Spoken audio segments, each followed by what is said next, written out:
After ko nag-pray mga ka-OFW, anak miskin. So nagbukas ako ng ilaw, tapos nagdilig ako ng halaman kasi wala yung maniho namin umuwi.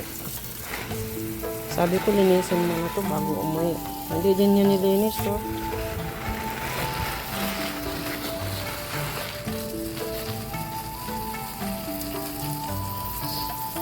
Naalala ko yung dito kasi meron noon. Ang linis lahat ng garden.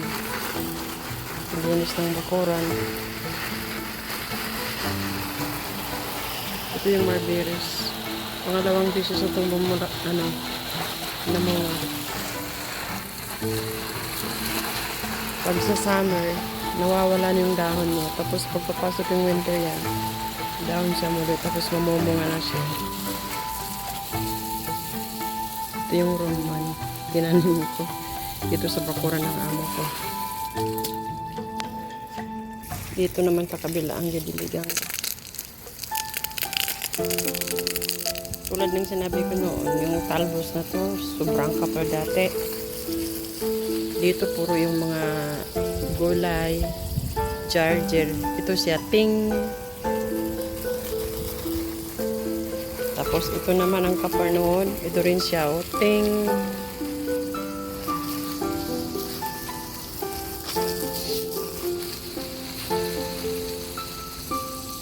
Inayos niya. Nalungkat niya yung puno para yung gawa ng gano'n, no? Para maipon yung tubig. Ayan. Pero yung isa hindi. Ay, ano ba ito?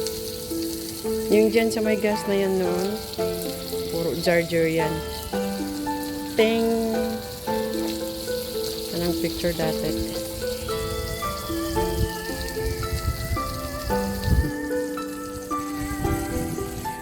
Ang hangin.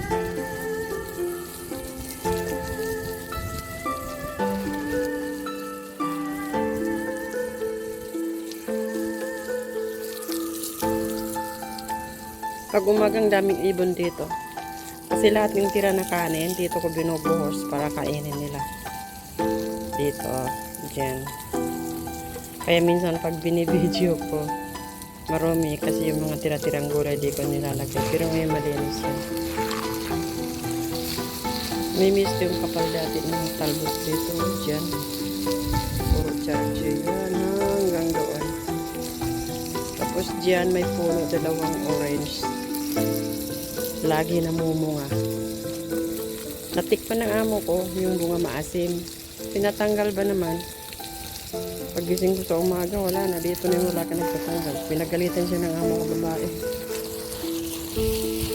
Kasi may space pa ko rin yan. Tinataniman namin ng gulay. Yung dito pa si Mayor noon. Yan si Milo nagtanim dati. Matangkad na yan, pinupunan ko. Pero yan, ako naman nagtanim yan. Or ng aloe vera.